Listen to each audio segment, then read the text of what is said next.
Hey everyone, and welcome back to Open Hybrid. Our last guest is a Bronx native who strives to enforce greatness in everyone through the art of dance and dancing since the age of 6. She's appeared in various music videos for featured artists, and well, now she is the founder of her own dance company where she teaches dance and provides choreography services in genres consisting of hip hop, dance hall, and Afro beats. Please welcome dance educator, choreographer, and founder of Imanii Choreography, Niaa Imanii. Hello and welcome.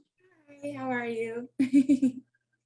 You know, I want to open up with just like the evolution of your dance style, right? So we already established that you identify as a dance educator and a choreographer, but you've got this flavor from what I've observed that almost says that your origins come from like African dance.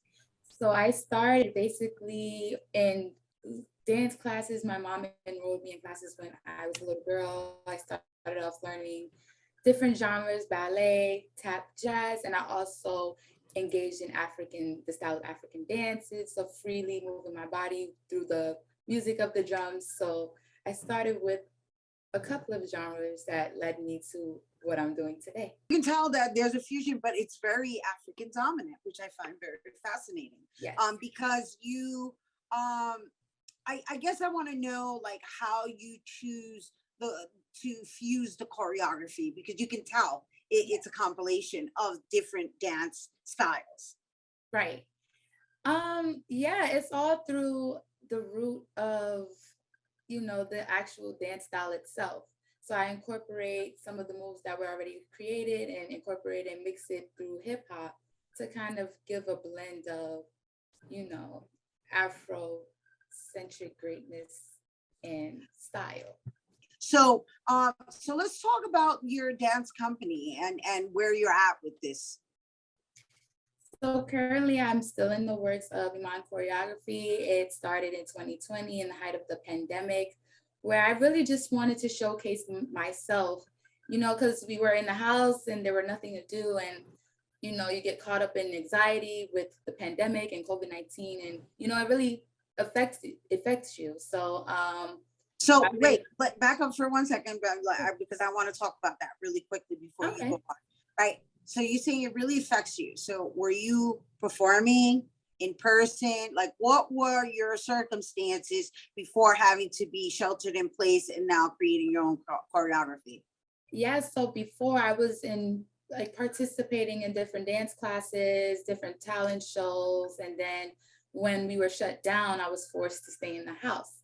So that led me to record my own choreography, just sit my phone down and put out content. And eventually I was just like, I think I can do this during the pandemic and teach classes virtually and, really get things started. So that was where the inspiration came from. And it just took off from there. So how many people were attending your classes in the beginning and how many people did you end up with? So it was around, I would say like 15 to 20 people. And then not gonna lie, it went downhill because a lot of people were in fear of COVID. So then I stopped teaching in classes for a while and just started to post on Instagram and my social media platforms and just showcase my work so that way I can gain that traction back. Got it. And so what it allowed you to do was really hone in on your craft of creating choreography, right?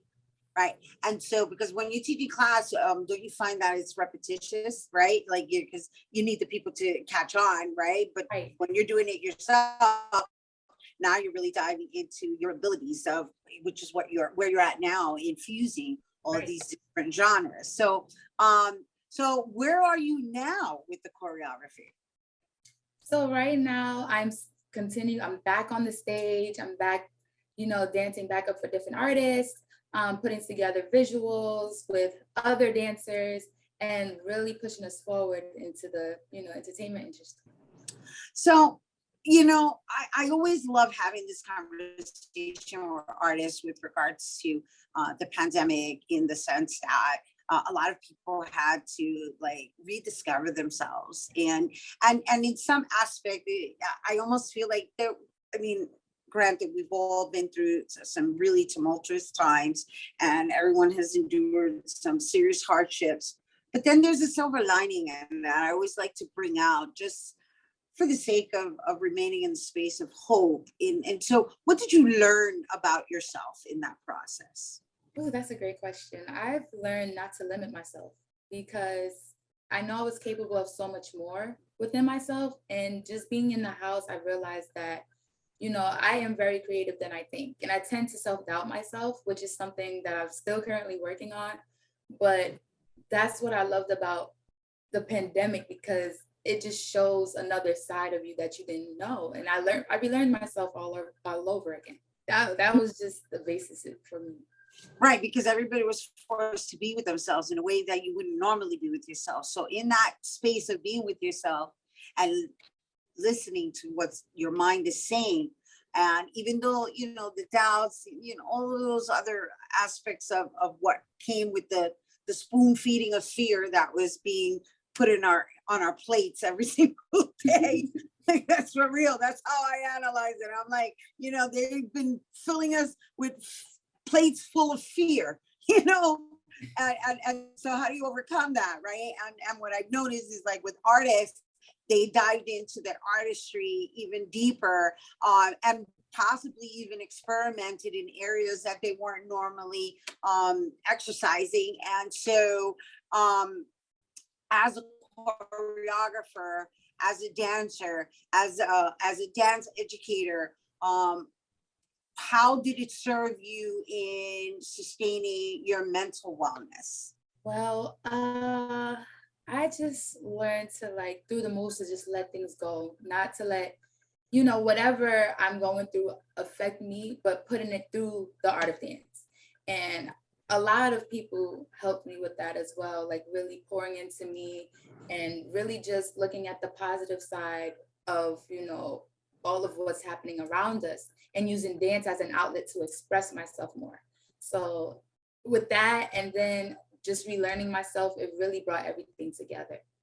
You keep saying relearning myself, and so I want to know what you mean by relearning myself. Is it through your body movement, through the way you're physically expressing yourself? Because I'm speaking to you from a dancer's perspective, right? Because that's your form of expression. So when you say relearning yourself, what exactly are you referencing? Is it the creativity? I think you mentioned that, but I guess I'm looking for more than just relearning myself. I guess I would say it's more of my mindset, because, again, going back to what I was saying about limiting myself, it was more mental too. I was always saying that, I am good, but I can be better. I always told myself that.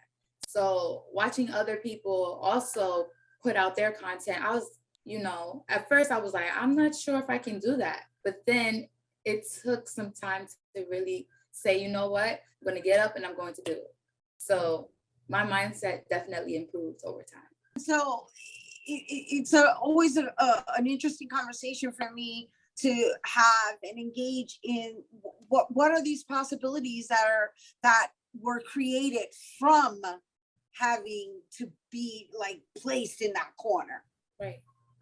Because whatever it is that you think is really what you're going to end up creating. Mm-hmm. Right.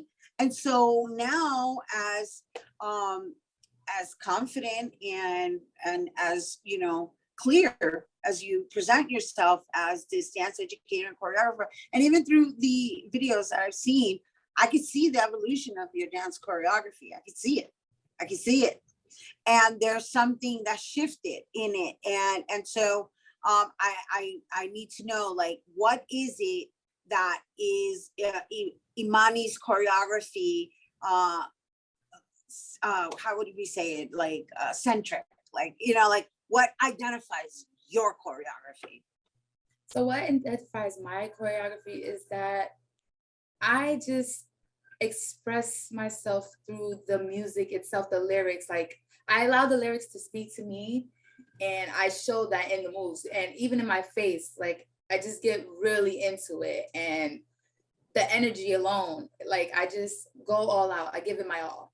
So when you see my choreography, you'll get 100% me. And I push to put that and enforce that into other people as I teach, as I put out content. I want everyone to feel the same way I do when I express myself. All right, well, there you have it. You had the Niaa Imanii talking about dance like no one is watching. And of course, using dance as therapy through her choreography and her dance education. So you guys don't go anywhere, because when we return, you're going to get a taste of Niaa Imanii's performance style when we return. Don't go anywhere.